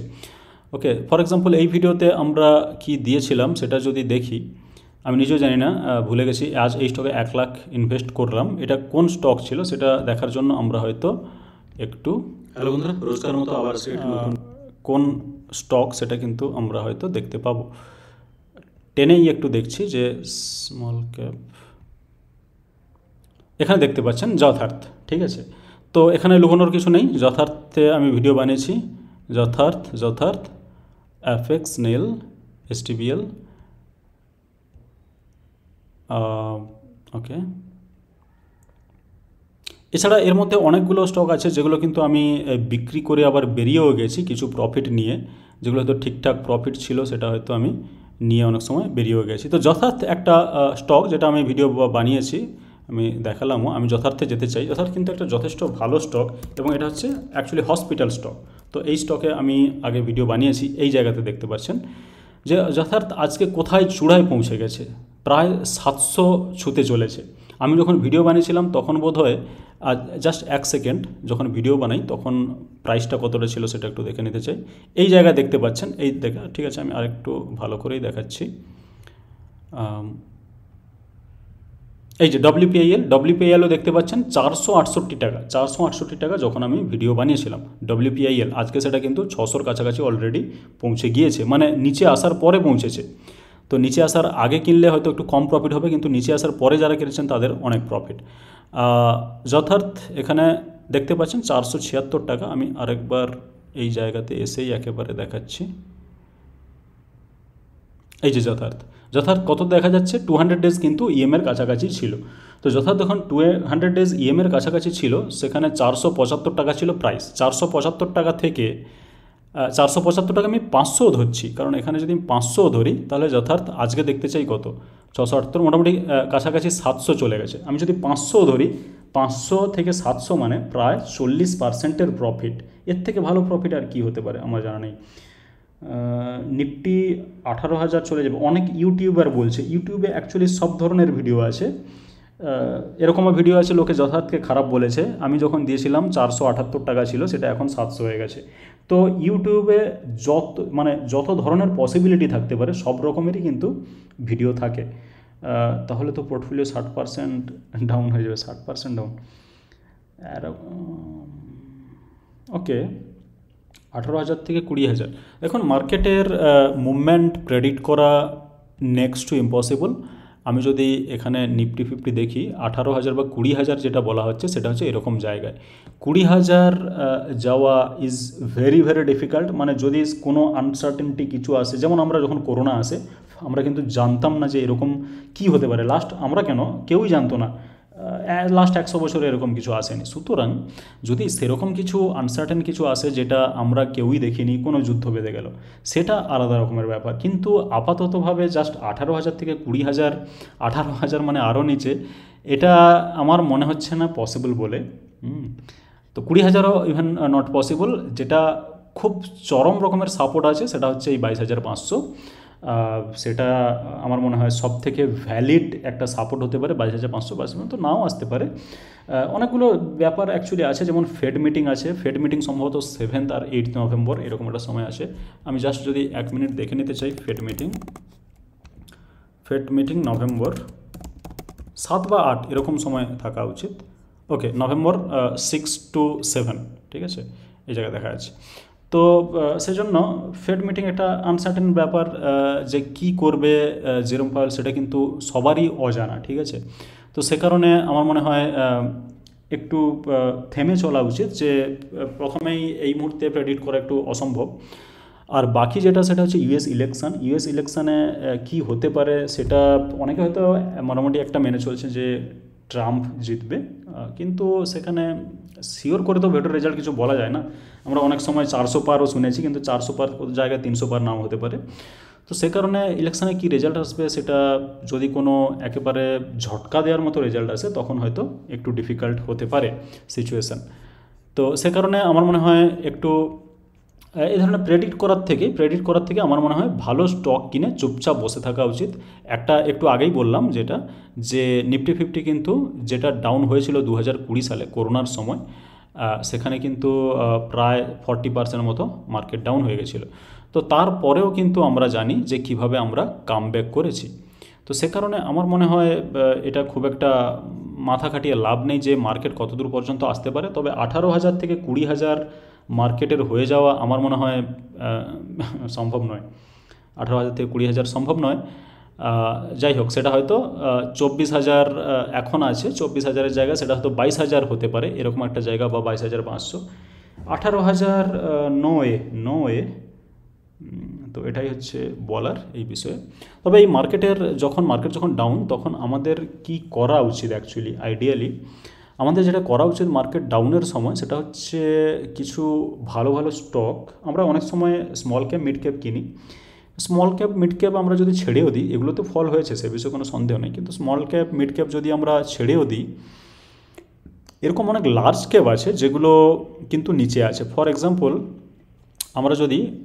টাইটান দেখতে চাই, ঠিক আছে, আমরা যদি টাইটান দেখি, যদি 22,000 হয় তাহলে পোর্টফোলিও কত পার্সেন্টেজ ডাউন হতে পারে? 22,000 হলে পোর্টফোলিও কত ডাউন হবে সেটা তো ক্যালকুলেট করা মুশকিল, কারণ কার কী স্টক আছে সেইগুলোর উপরে সেটা যে অ্যাভারেজ সেটাই পোর্টফোলিও ডাউন হবে। কারো যদি কিছু এরকম স্টক থাকে যেগুলো 20-22% করে পড়ে যাচ্ছে, তাহলে সেটাতে অনেক ডাউন হবে। কিন্তু যদি ঠিকঠাক স্টক থাকে, যদি সেগুলো ডাউন না হয়, তাহলে সেটা হবে না, স্বাভাবিক ব্যাপার। সে বিষয়ে আমরা ফর এক্সাম্পল আজকে মার্কেট কতটা ডাউন ছিল, প্রত্যেকটা ইন্ডেক্স ডাউন আমরা দেখতে পাচ্ছি, not a single index is in green, ঠিক আছে। তো কোনো একটাও নেই যেটা গ্রিনে ক্লোজ হয়েছে। এখন আমরা যদি জাস্ট এই স্টকগুলোর দিকে তাকাই, হাটকো ভালো স্টক, বিএল ভালো স্টক। বিএল অ্যাকচুয়ালি ইমিডিয়েটলি দৌড়তে পারে, বিএলের পজিটিভ নিউজ আছে, ইমিডিয়েটলি দৌড়তে পারে। আর হাটকো হচ্ছে লং টার্ম প্লেয়ার, ঠিক আছে। যে কোনো হাউসিং রিলেটেড স্টক এই মুহূর্তে লং টার্ম প্লেয়ার, ভালো প্লেয়ার, লং টার্ম প্লেয়ার। আর বিএল হচ্ছে ইমিডিয়েটলি পজিটিভ ট্রেন্ডেই আছে, পজিটিভ মানে যথেষ্ট পজিটিভ, এর মানে পজিটিভ নিউজ ইনফ্লো আছে, সে কারণে দৌড়লেও দৌড়তে পারে। আমরা যদি বিএল জাস্ট দেখতে চাই, এরকম একটা জায়গায় আছে, তো টেকনিক্যালি খুব দারুণ জায়গায় আছে সেটা, হ্যাঁ ঠিক আছে, এখান থেকে হয়তো আরেকটা কামব্যাক নিতে পারে, কিন্তু বিএল ভালো জায়গায় আছে এবং নিউজ ফ্লো ঠিকঠাক আছে, পজিটিভ নিউজ আছে, এবং সে কারণে বিএল হয়তো ভালো পারফর্ম করতে পারে, সে বিষয়ে কোনো সন্দেহ নেই। 313 কেনা, বুঝতে পেরেছি একটু ওপরের দিকে কেনা আছে, তবে এইগুলো মানে কি বলবো, সেল করা উচিত হবে না আমার মনে হয়, ঠিক আছে। সিম্পলি বলতে গেলে সেল করা বোধহয় উচিত হবে না। আমি জেনারেলি বিএল বা এই ধরনের স্টক নিয়ে ভিডিও বানাই না, যে যারা মোটামুটি চ্যানেলে আসেন সবাই জান যে এই ধরনের স্টক নিয়ে আমি ভিডিও বানাইনি। বিএল বা বিএইচইএল বা আরও হ্যাল, এগুলো যেগুলো খুব পপুলার স্টক ছিল সেগুলো কিন্তু আমি ভিডিও বানিয়ে দিইনি, সেই জিনিসটা মাথায় রাখতে হবে। সে কারণে সেটা আমি এটার মাধ্যমে এটাই বলতে চাইছি যে এই ধরনের স্টকে কিন্তু আমি ইনভেস্ট করিনি, ঠিক আছে। আমি কোন ধরনের ইনভেস্ট করেছি সেগুলো কিন্তু আমি অনেকগুলো এক্সাম্পলও আমার চ্যানেলে আমি দেখালাম। তো বাকি আমার মনে হয় এগুলোতে পয়সা তো ফের চলে আসবে এবং বিএল ভালো জায়গায় আছে, তবে একটু ওয়েট করতে হবে। এবং এই ধরনের স্টকে যেহেতু আমি ভিডিও বানাইনি সেই জন্য হয়তো আপডেটও পাবেন না, কারণ আমি এই ধরনের স্টক বলতে বারবার যেটা আমি বলছি সেটা হচ্ছে পিএসইউ স্টক, সেগুলো কিন্তু আমি মানে গভর্নমেন্ট স্টক, সেগুলো কিন্তু আমি একটু অপছন্দ করি, ঠিক আছে। কিন্তু এরকম নয় যে পিএসইউ স্টক ভালো রিটার্ন দেবে না, সেটা কিন্তু কখনোই নয়। পিএসইউ স্টক লাস্ট 2 বছরে যা রিটার্ন দিয়েছে, just out of this world return দিয়েছে। এবার যাই হোক, সেজন্য হয়তো কিছু কিছু ভ্যালুয়েশন একটু হাই, যেমন হ্যাল। আমি আপনাদের একটা সিম্পল উদাহরণ দেখাচ্ছি, ঠিক আছে। ফর এক্সাম্পল বিএল জিজ্ঞেস করলে আমি BHEL দেখাচ্ছি, ঠিক আছে। আমি জাস্ট এখানে যাচ্ছি screener.in-এ, এখানে দেখাচ্ছি BHEL, ঠিক আছে। তো ভারত হেভি ইলেকট্রিক্যালস, আমরা জাস্ট এর একটা জিনিস দেখতে চাই যে পি রেশিওর কত, 183 পৌঁছে গেছে, ঠিক আছে। তো সে ধরনের মানে মোটামুটি দেখতে পাচ্ছেন যে এই ধরনের স্টকগুলো একটু হাই ভ্যালুর স্টক, মানে আন্ডার ভ্যালুর তো নয়, যথেষ্ট ওভার ভ্যালুর স্টক। এই জিনিসটা জাস্ট আমার এই স্টকগুলোর ব্যাপারে একটু খারাপ লাগে, ঠিক আছে। বিএল আপনি বলছেন, বিএল দেখে নিতে পারি।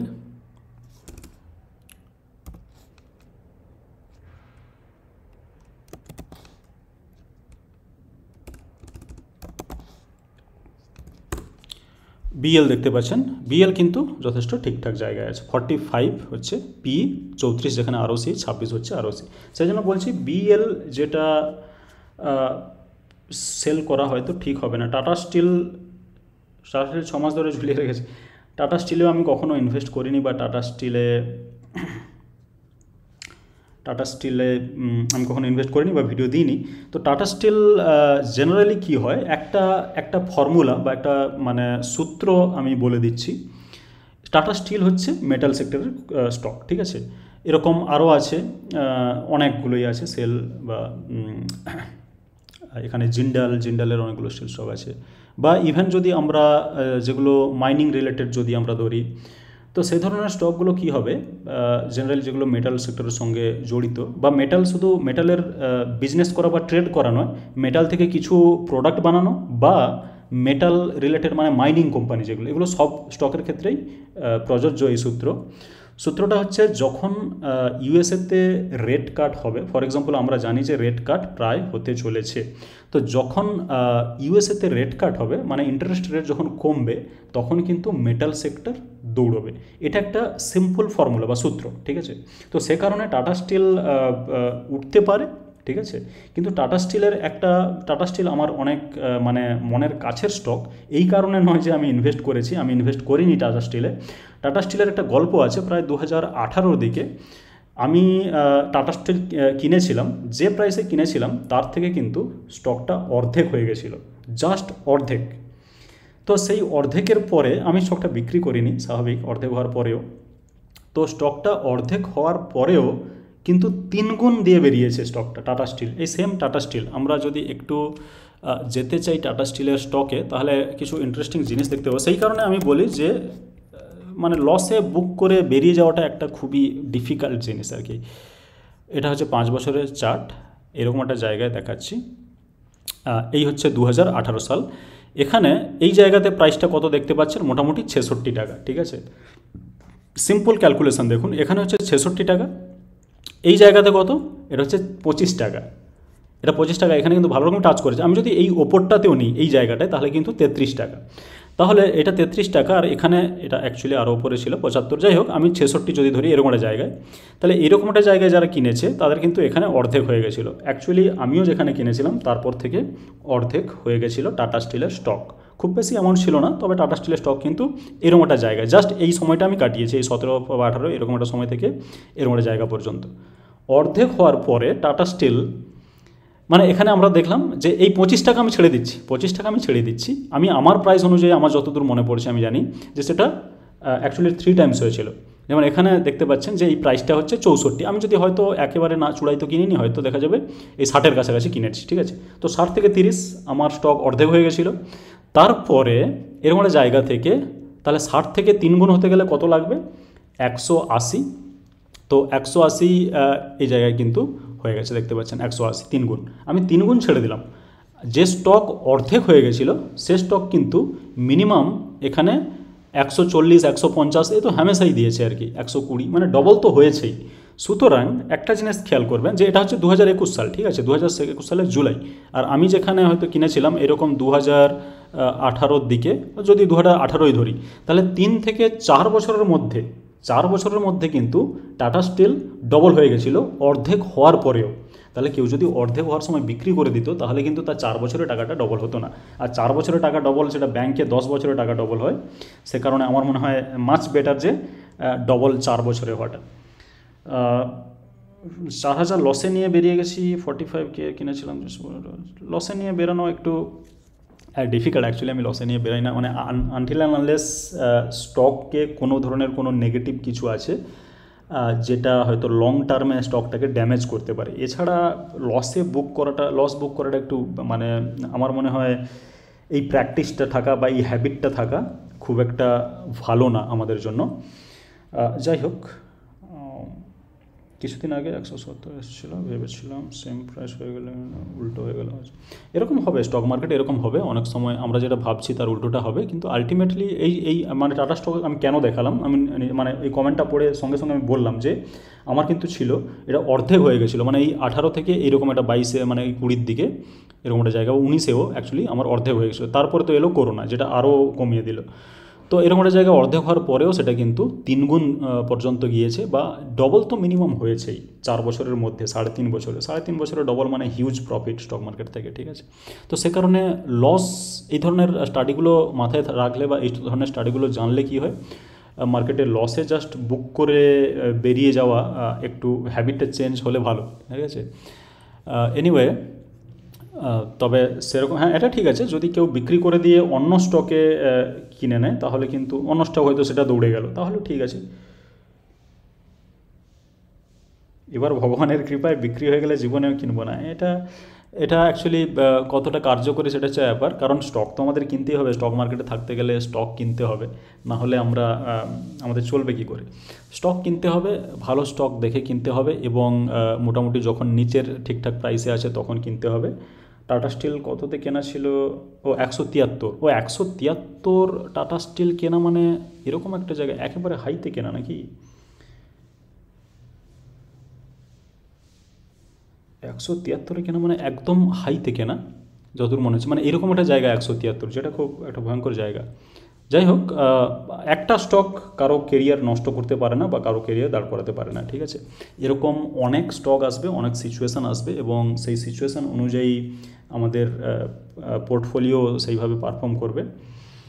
তো একেবারে ওপরে কেনা থেকে একটু কিন্তু নিজেকে সাবধান রাখতে হবে। তো ভেল দেখালাম। আমি আরেকটা খুবই গুরুত্বপূর্ণ, এবং আমি যেটা দেখেছি যে খুব খুব পপুলার রিটেলদের মধ্যে, সেটা হচ্ছে হিন্দুস্তান অ্যারোনটিক্স, ঠিক আছে। তো যেটাকে আমরা HAL বলি, HUL নয়, HAL। তো এখানে এই জায়গাতে আমরা দেখতে পাচ্ছি স্টক পি হচ্ছে 34 38, সব কিছুই কিন্তু ঠিকঠাক আছে। তবে প্রাইসটা কিন্তু এরকম একটা জায়গা থেকে যথেষ্ট কারেকশান হয়েছে। এখন এই সেক্টরগুলো, মানে যেটা ডিফেন্স রিলেটেড, এই সেক্টরের স্টকগুলো কিছুটা কারেকশান হয়েছে, ঠিক আছে, কিন্তু এই স্টকগুলোর ব্যবসা বন্ধ হয়ে যাচ্ছে না, সেটা মাথায় রাখতে হবে। হ্যাঁ, এরা কিন্তু হাই ভ্যালুতে যথেষ্ট ট্রেড করেছে, আর সে কারণে মার্কেটের নিচের দিকেও এসেছে। তবে এই ধরনের স্টকগুলো ওই ছেড়ে বিক্রি করে যাওয়া লসে আমার একটু ডিফিকাল্ট লাগে আর কি। এটা আমার পার্সোনাল মতামত, যাদের মোটামুটি নিজেদেরকে ডিসিশান নিতে হবে যে স্টক বিক্রি করবেন নাকি রাখবেন। বাট আমার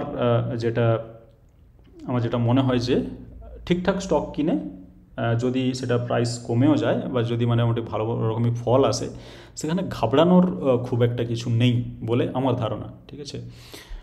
তো টাটা স্টিল 173 ওপরেই কেনা। যাই হোক, হয়তো মোটামুটি আমি যেটা বলছি, রেট যদি কাট হয়, ইন্টারেস্ট রেট কাট হয়, সেই জন্য ওই যে দেখালাম যে ফেডারেলের মিটিং কিন্তু আছে ওই 6 থেকে 6-7, মোটামুটি 8 তারিখের মধ্যে যেটা ডিসিশান সেটা চলে আসবে। রেট কাট হতে হবে অ্যাকচুয়ালি। রেট কাট হলে কিন্তু স্টিল শুধু স্টিল নয়, ওভারঅল মেটাল সেক্টর কিন্তু দৌড়তে পারে, ঠিক আছে। তো এটা একটা ফর্মুলা বা সূত্র টাইপের।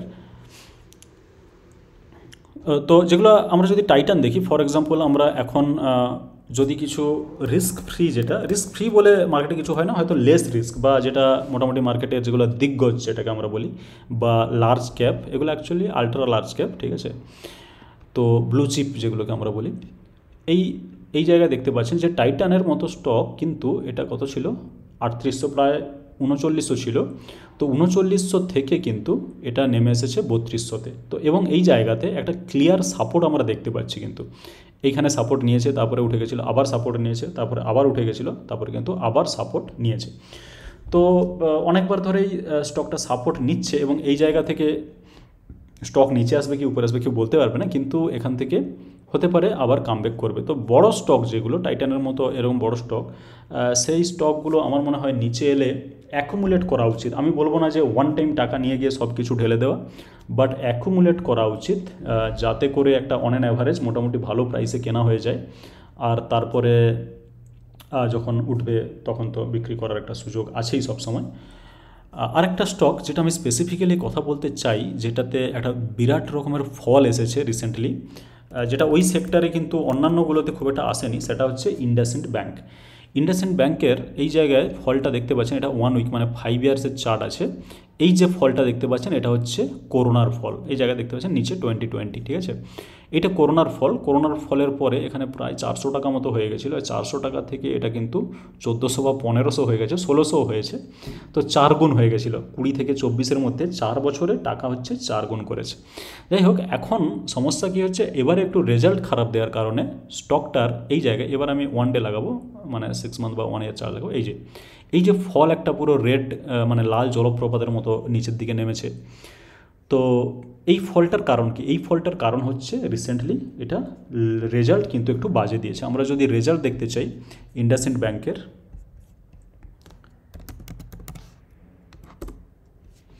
এই জায়গায় তো স্টকের পিটা দেখতে পাচ্ছেন মাত্র 10-এ। ইন্ডাসইন্ড ব্যাঙ্ক মানে খুব ছোট ব্যাঙ্ক নয়, বড় ব্যাঙ্ক, কিন্তু 10 পিতে এটা বিক্রি হচ্ছে। এবং বাকি যে মানে সব ব্যাঙ্ক আমরা জানি যে ব্যাঙ্কগুলো কী কী, HDFC bank, ICICI bank, Axis bank, Kotak Mahindra bank, IDBI, IndusInd এবং আইডিএফসি ফার্স্ট ব্যাঙ্ক।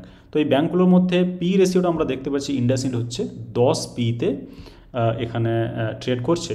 আর এখানে রেজাল্ট খারাপ দেওয়ার জন্য এখানে আপনি দেখতে পাচ্ছেন যে যেটা মোটামুটি 2100, 2200, 2300, 2100, এইটা কিন্তু সেখানে গিয়ে দাঁড়িয়েছে 1300।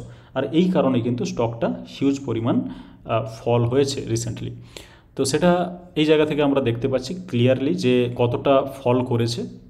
তো এরকম জায়গাগুলোতে স্টকের যখন মোটামুটি কোনো বড় স্টক যখন এরকম ফল আসে, তখন কিন্তু সেগুলোকে একটা সুযোগ হিসেবে নিতে হবে। সুযোগ মানে কি, এই জায়গাতে কিন্তু অ্যাকুমুলেট করা শুরু করতে হবে, ঠিক আছে। যেমন আমি হয়তো এটাতে অ্যাকুমুলেট করব, কারণ এরকম একটা জায়গায় এতটা নিচে পাওয়া যাচ্ছে, যেটা হয়তো এখানে 21 সালে আমরা দেখতে পাচ্ছি এই প্রাইসে ছিল, সেম প্রাইসে ছিল 21 সালে। এই জায়গাতে দেখছেন যে 26শে ফেব্রুয়ারি 2021। তো এত বছর মানে আগের প্রাইসে আপনি এই জায়গায় স্টকটা পেয়ে যাচ্ছেন। রেজাল্ট খারাপ দিয়েছে, সে কারণে কিন্তু স্টকটা সস্তায় পাওয়া যাচ্ছে না, হলে কিন্তু স্টকটা সস্তায় পাওয়া যেত না। তো এই ধরনের স্টকগুলোকে লক্ষ্য রাখতে হবে, যেহেতু মার্কেট ফল হলে আমাদের ফার্স্ট টার্গেট যেটা হওয়া উচিত সেটা হচ্ছে কিছু ভালো স্টককে অ্যাকুমুলেট করা, ঠিক আছে। তো ভালো স্টক ইন দ্য সেন্স যেগুলো বড় স্টক, যেগুলোর ব্যবসা সঙ্গে সঙ্গে উঠে যাচ্ছে না, বন্ধ হয়ে যাচ্ছে না ব্যবসা, সে ধরনের স্টকে আমার মনে হয় এ ধরনের কিছু ফাইন্ড আউট করা উচিত এবং ফাইন্ড আউট করে সেগুলোতে প্রফিট নেওয়ার মোটামুটি চেষ্টা করা উচিত। কারণ এত কমে পাওয়া যাচ্ছে যে সাধারণত যদি মানে রেজাল্ট ভালো থাকতো তাহলে কিন্তু এই জায়গায় আসতো না। আর ওভারঅল ব্যাঙ্ক নিফটি যদি আমরা দেখতে চাই, তো ব্যাঙ্ক নিফটি কিন্তু ওপরেই আছে। সুতরাং এখানে এরকম নয় যে পুরো ব্যাঙ্ক খারাপ করছে, একটা কোনো ব্যাঙ্ক খারাপ করছে সেখানে কিন্তু তাকে পানিশমেন্টও দেওয়া হয়েছে। আমরা এই জায়গাতে দেখতে পাচ্ছি যে ব্যাঙ্ক যেহেতু খারাপ করেছে তাকে এই ধরনের একটা ফল কিন্তু দেখতে হয়েছে।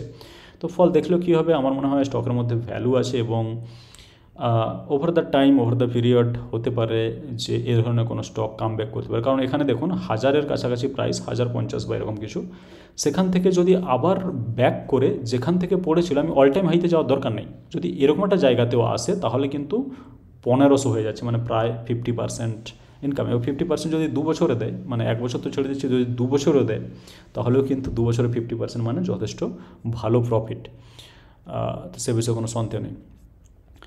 যাই হোক, এখানে আমি দেখালাম যে যথার্থ নিয়েছিলাম বা এই সস্তা স্টকটি আবার কিনলাম। এই জায়গায় যদি এই ভিডিওটা যদি দেখতে চাই, এখানে কি কিনেছিলাম আমার মনে নেই, হ্যালো তবে বন্ধুরা, স্টপ করছি। এটা প্রথমে মার্কেট ডিসকাস করেছি, ইউনিকম, ওকে। তো ইউনিকম না, এখানে নীলের কথা হচ্ছে, ইউনিকম অন্য কারণে আমি দেখিয়েছি। নীল, ওকে। নীল কততে আমি এখানে বলেছিলাম 2282 এরকম একটা জায়গায় নীল অ্যাকচুয়ালি পড়েছিল, কিন্তু তারপরে হয়তো আবার উঠে থাকবে।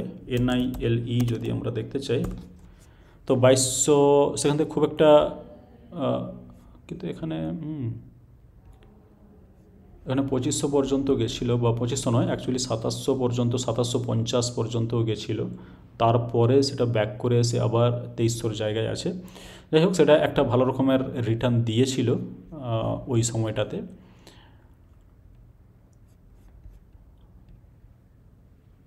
ওকে, এই জায়গায় আমরা দেখতে পাচ্ছি যে যথার্থ। তো যথার্থের ভিডিওটা আমি বানিয়েছিলাম এবং ক্লিয়ারলি যে হোল্ডিংস খুলে কিন্তু আমি দেখিয়েছিলাম, ঠিক আছে, হোল্ডিংস খুলে পুরো দেখিয়েছিলাম। অ্যাভারেজ প্রাইস মোটামুটি এই জায়গায় ছিল কত, 450। আমি 427-এও কিনেছি, সেটারও কিন্তু প্রমাণ এই জায়গা থেকে পাওয়া যাচ্ছে। তো 427 এই ভিডিও কিন্তু আছে, পুরো ভিডিওটা দেখতে চাইলে কেউ কিন্তু চ্যানেলে গিয়ে দেখতে পারেন। এখানে এই সস্তা স্টকটি আবার কিনলাম, again added this stock to my portfolio, এটা কিন্তু আমার ভিডিওটা চ্যানেলেই আছে। তো এখানে ক্লিয়ারলি দেখতে পাচ্ছেন যে 427, 454, এটা ওকে, এটা পরে কেনা, এটা একদিন, ওকে ঠিক আছে। তো 487 কিনেছিলাম, 487-এও আমার মন ভরেনি। 454 যাওয়ার পরেও, মানে 27 টাকা আরও বেড়ে যাওয়ার পরেও কিন্তু আমি আবার স্টকটিকে কিনেছি। তো সেটাই কিন্তু আমার কনফিডেন্স দেখায়, ঠিক আছে, যে আমি কতটা কনফিডেন্ট ছিলাম এই স্টকে। এবার যথার্থ যেটা আজকে, সেটা যদি আমরা দেখি, 454 ম্যাক্সিমাম প্রাইস আমি কিনেছি। যথার্থ যদি এখন দেখেন তাহলে কিন্তু কোথায় চলে গেছে দেখতেই পাচ্ছেন, 427, 447, মানে আমি কোন জায়গায় কিনেছি, 473, এটা অনেক ওপরে চলে যাচ্ছে। এই যে 427 মানে এরকম একটা জায়গায় কেনা, এরকম একটা জায়গায় কেনা 427, আমি যেটা প্রমাণস্বরূপ দেখালাম। তো ভিডিওটা কেউ গিয়ে চাইলে দেখতে পারেন, যদি কারো ডিটেলস কিছু দরকার হয় এই ভিডিওর উপরে, তাহলে কিন্তু চাইলে দেখতে পারেন। তো এখানে ক্লিয়ারলি দেখতে পাচ্ছেন 12ই জুলাই আমি প্রথম কিনি, 12ই জুলাই আমি প্রথম কিনি 427 টাকা মাত্র। 12ই জুলাইয়ের পরে 13ই আগস্ট, মানে অ্যাকচুয়ালি প্রায় এক মাস মতো পরে প্রাইসটা ওপরে যাওয়া সত্ত্বেও কিন্তু আবার কিনেছি আমি। সেটাই আমি বারবার বলতে চাইছি, সেটাই কী করে, সেটাই কনফিডেন্স শো করে। আর ভিডিও কিন্তু আমি দিয়েছি, এরকম নয় যে আমি কিনে চুপচাপ রেখে দিয়েছি, ভিডিও দিইনি, ভিডিও কিন্তু আমি দিয়েছি। তো যাই হোক, 427, 447 যদি আমি দেখি, যেটা ম্যাক্সিমাম, হয়তো 454, তাহলে সেটাও দাঁড়াচ্ছে এরকম একটা জায়গায়। ডান দিকে দেখতে পাচ্ছেন যে 454 বা 55 এরকম একটা জায়গায় কেনা। সেখান থেকে আজকে কিন্তু 650 তো পেরিয়েই গেছে, ওপরে চলে গেছে, ঠিক আছে। তো প্রায় 300, মানে 230 মতো পয়েন্ট প্রফিট, 455 পয়েন্টের ওপরে দেখতে পাচ্ছেন। এখন কিন্তু কাছাকাছি 700, 694, 93ও মেরেছে। তো এই ধরনের স্টক আমার মনে হয় অনেক ডিসকাস করেছি এবং আমার চ্যানেলে অনেকগুলো আছে। ইউনিয়ন ব্যাংকের রেজাল্ট ভালো হয়েছে, তবুও ওঠেনি, এটা কি পোর্টফোলিওতে থাকবে?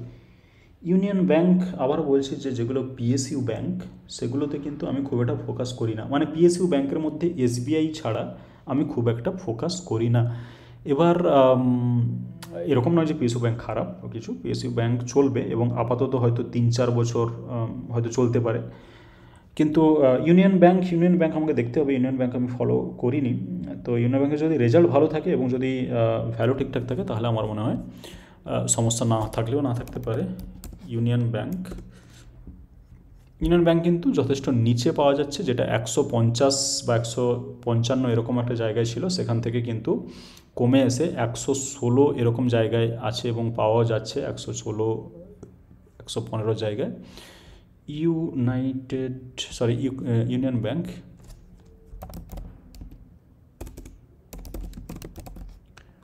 তো ইউনিয়ন ব্যাংক যদি আমরা দেখতে চাই, 5.77 পিতে আছে এবং আরওসি আমি জাস্ট রেজাল্টটার দিকে দেখতে চাই যে কতটা তাবড়তোড় রেজাল্ট দিয়েছে। হ্যাঁ, তো তাবড়তোড় রেজাল্ট দিয়েছে সেপ্টেম্বরে 6,406 কোটি, যেটা কিন্তু হিউজ একটা প্রফিট। 4,900 ছিল আগে। তার আগে যদি আমি কোয়ার্টার অন কোয়ার্টার দেখি তাহলে সেপ্টেম্বর 2023 যদি আমি দেখি তাহলে 5,492 হচ্ছে। তো সেখান থেকে হতে পারে যে 5,492 থেকে 6,400 অনেকটাই 20% মতো জাম্প। যাই হোক, ইউনিয়ন ব্যাংক ভালো রেজাল্ট দিয়েছে এবং সে কারণে হয়তো ইউনিয়ন ব্যাংক দৌড়তে পারে। তবে জেনারেলি কী হয়, এগুলো একটাই যে ভালো রেজাল্ট দিয়েছে এবং সে কারণে দৌড়ে যাবে সেটা কিন্তু নয়। সেজন্যে লক্ষ্য রাখতে হবে যে ভ্যালুয়েশানটা কী আছে সবসময়। 116তে কেনা মানে এটাই হচ্ছে 116টাই হচ্ছে কারেন্ট প্রাইস। তো এখান থেকে এইটাতে আমার মনে হয় স্টকটা খারাপ হবে না, ইউনিয়ন ব্যাংক খারাপ হবে না। তার কারণ রেজাল্ট খুব ভালো আছে। যতক্ষণ কোনো স্টকের রেজাল্ট ভালো আছে ততক্ষণ পর্যন্ত কিছু কোনো সমস্যা থাকা উচিত নয়, ঠিক আছে।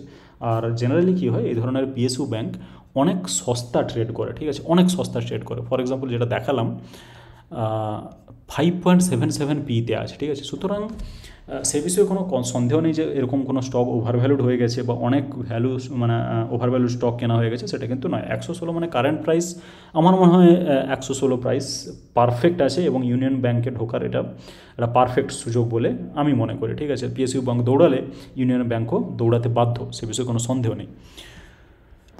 হ্যাঁ, তো যাই হোক, union bank is not bad at least এই সময়ে দাঁড়িয়ে। ঠিক আছে বন্ধুরা, তো আপাতত আমাদেরকে ছুটি নিতে হবে, 5টা প্রায় বাজতে যায়। তো এটাই হচ্ছে কিছু ডিসকাশান করলাম আমরা স্টক নিয়ে এবং বেশ কয়েকটা স্টক নিয়ে আমরা আলোচনা করলাম, তাছাড়া মার্কেট রিলেটেডও বললাম।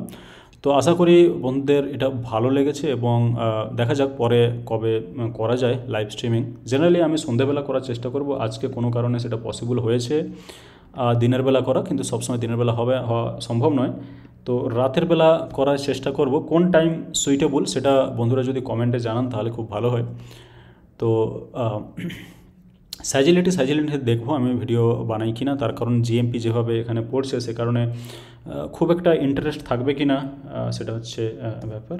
122-এ কেনা, 122-এ কেনা ইজ নট অলসো প্রবলেম। 122, 116 একই ব্যাপার, 3-4-5% এদিক ওদিক। সুতরাং 116, 122 দুটো সেম, ওটা কোনো ব্যাপার না, ঠিক আছে। তো ইউনিয়ন ব্যাংক দারুণ রেজাল্ট দিয়েছে এবং আমি একটা জিনিস চেক করতে চাই, এর অপারেটিং প্রফিট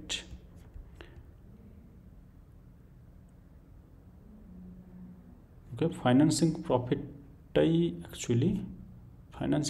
অ্যাকচুয়ালি বেড়েছে, which is good actually. Quarterly results এখানে দেখতে পাচ্ছেন ফাইন্যান্সিং প্রফিট অ্যাকচুয়ালি ইউনিয়ন ব্যাংকের অনেক বছর নেগেটিভ ছিল। এই জায়গাগুলোতে দেখছেন সবগুলো হচ্ছে ফাইন্যান্সিং প্রফিট নেগেটিভ। এবার সেপ্টেম্বর 2023 এটা 1271 ছিল প্রায়, আর এবারে হচ্ছে 480 মানে কি অ্যাকচুয়ালি এটা জাম্প করেছে 179, 156 এগুলোর থেকে জাম্প করেছে। কিন্তু আমরা যদি ডিসেম্বর 2023 যেটা তার সঙ্গে কম্পেয়ার করি সেটা কিন্তু খুব একটা কি বাড়েইনি বলতে গেলে। আর এখানে যেটা সেপ্টেম্বর মানে কোয়ার্টার অন কোয়ার্টার যদি আমরা কম্পেয়ার করতে চাই তাহলে কিন্তু 1271 ফাইন্যান্সিং প্রফিট ছিল, সেটা এখানে হয়েছে 480, ঠিক আছে। তো প্রফিট বিফোর ট্যাক্স এরকম ছিল, নেট প্রফিট ওকে। ইউনিয়ন ব্যাংক রেট আমি যদি এটা দেখেছি, এটা হচ্ছে profit before tax. Profit after tax দেখতে গেলেও মোটামুটি একটা জাম্প দেখা যাচ্ছে, 4751। আর যদি কোয়ার্টার কোন কোয়ার্টার দেখতে চাই তাহলে আগের কোয়ার্টার মানে সেপ্টেম্বর 2023-এর যদি দেখতে চাই তাহলে হচ্ছে সেটা 3572। তো 3500 থেকে 4700 এনিওয়ে এটা একটা বিগ জাম্প। আরেকটা যেটা ইম্পর্টেন্ট পয়েন্ট সেটা দেখে রাখা উচিত, সেটা হচ্ছে ইপিএসের গ্রোথ আছে কিনা। ইপিএস 2.21 ছিল 3 বছর মতো আগে, এবং এই জায়গাগুলোতে দেখতে পাচ্ছেন যে 4.87 বা 4.3 মোটামুটি 5-এর কাছাকাছি ছিল, সেখান থেকে কিন্তু 6 হয়েছে, মানে এটা কিন্তু একটা হিউজ প্রফিট বলে আমি মানবো। যাই হোক, রেজাল্টের বিষয়ে কোনো সন্দেহ নেই। এবং আমি যদি ট্রেলিং 12 মান্থ দেখি তাহলে কিন্তু এটা 8,000 ছিল আগে পর্যন্ত, যেটা ম্যাক্সিমাম, সেটা কিন্তু এখন হয়ে দাঁড়িয়েছে 13,000, ঠিক আছে। তো রেজাল্ট ইউনিয়ন ব্যাংক ভালো দিয়েছে এবং আমার ইউনিয়ন ব্যাংকে অ্যাকাউন্টও আছে এনিওয়ে। তো সেখানে এ ধরনের স্টকে আমার মনে হয় খুব একটা কোনো সমস্যা থাকা উচিত না, ঠিক আছে। তো ঠিক আছে বন্ধুরা, এবার আমরা লাইভ স্টপ করব এবং সন্ধেবেলা লাইভ আসার চেষ্টা করব, হয়তো আজকে হবে না বা পরে আমরা আসার চেষ্টা করব। দিনের বেলা হয়তো সেই সুযোগটা আমাদের আসবে না। যাই হোক বন্ধু, সবাই ভালো থাকবেন। আর এমনিতে তো ভিডিও আসছেই আমাদের চ্যানেলে, তো চ্যানেলের সঙ্গে থাকার জন্য অনেক ধন্যবাদ। তো আজকে লাইভ স্ট্রিমিং আমরা মোটামুটি স্টপ করব এবার।